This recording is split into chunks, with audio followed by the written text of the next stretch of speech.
Hello to all students. हमने rotational cleavage तक last video में देखा था कि हर बार 90 डिग्री के कोण पर जो क्लीवेज ब्लास्टोमियर्स है वो ट्विस्ट हो जाते हैं, मुड़ जाते हैं।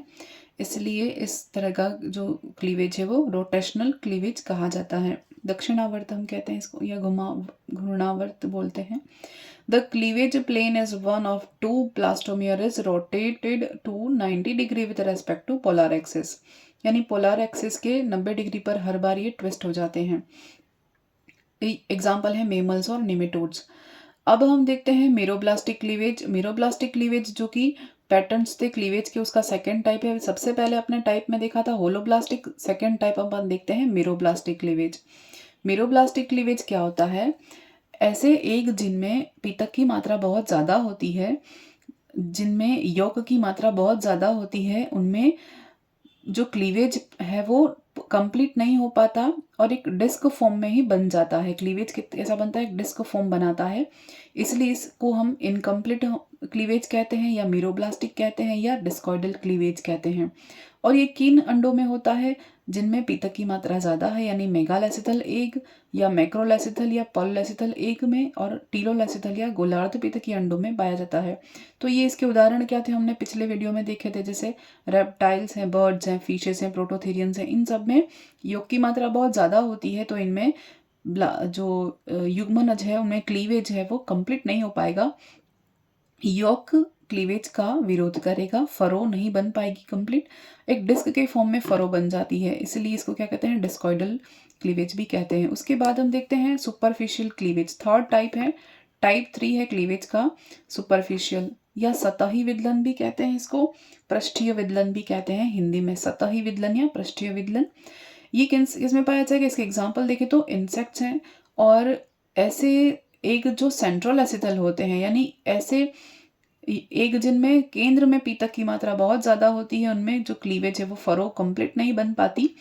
इसलिए इसे हम सतही या ऊपर ऊपर सतह पर ही विदलन हो पाता है, केंद्र में नहीं जा पाता, कंप्लीट विदलन नहीं हो पाता। तो इसे विदलन को सुपरफिशियल पृष्ठीय या सतही विदलन कहते हैं। किन में होगा ये? सेंट्रल एसिथल एग वाले जितने भी ऑर्गेनिज्म हैं, जैसे कि इंसेक्ट, उनमें किस तरह का क्लीवेज होगा? सुपरफिशियल क्लीवेज पाया जाएगा। तो ये पैटर्न्स हमने तीनों देख लिए। पहला तो हमने देखा था होलोब्लास्टिक क्लीवेज, लास्ट वीडियो में देखा था वो। फिर हमने देखा सेकेंड वाला जो टाइप है अपना मीरोब्लास्टिक क्लीवेज, और थर्ड अपना टाइप है सुपरफिशियल क्लीवेज। इसके बाद दो पैटर्न रह गए हैं, वो देखते हैं, डिटर्मिनेट और इनडिटर्मिनेट। ये दो पैटर्न जो होते हैं वो क्या कहलाते हैं, इनके बारे में इस बार देखते हैं। डिटर्मिनेट क्लीवेज, डिटर्मिनेट या निर्धारी विदलन। क्या कहते हैं? निर्धारी विदलन। ये किस प्रकार के जीवों में पाया जाएगा? जैसे एनिलिड्स हैं, मोलस्का हैं, फिर यहाँ पर एसिडियंस हैं। एसिडियंस में मोजेक टाइप के एग बनते हैं, इन्हें हम क्या कहते हैं? निर्धारी विदलन कहते हैं। इनमें फैट ऑफ सेल जो होती है वो क्या हो जाती है? डिटर्मिनेट हो जाती है, निर्धारी हो जाती है। यानी कि पहले से हम इसको क्या कर लेते हैं? निर्धारित कर लेते हैं, डिटर्मिनेट कर लेते हैं कि इसका फैट क्या होगा। यानी कुछ एनिमल्स ऐसे होते हैं जिनमें विदलन के परिणाम स्वरूप जो मियर्स बने, यानी कि ब्लास्टोमियर्स बने, उनमें पूर्व निर्धारित भविष्य की क्षमता पाई जाती है। यानी इनका फैट जो है वो निर्धारित होगा। यानी कि प्रत्येक कोरक खंड का भविष्य निर्धारित हो जाएगा कि किस कोरक खंड से किस पार्ट का निर्धारण होता है।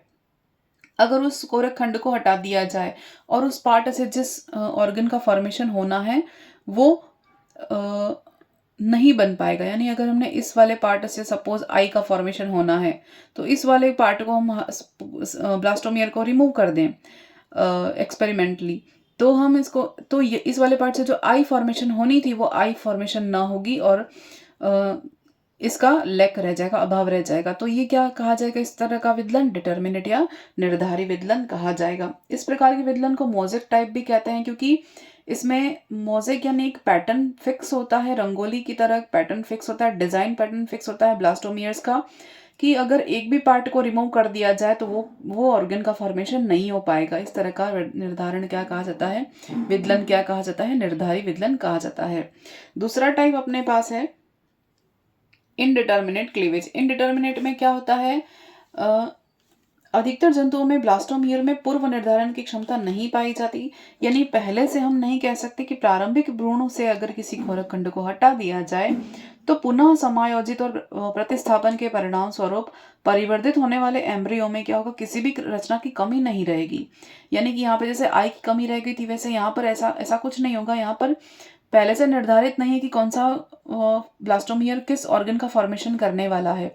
यहाँ पर कोई भी ब्लास्टोमियर किसी भी ऑर्गन का फॉर्मेशन कर सकता है, यानी कि सारे ऑर्गन का कंप्लीट यहाँ पर डेवलपमेंट होगा।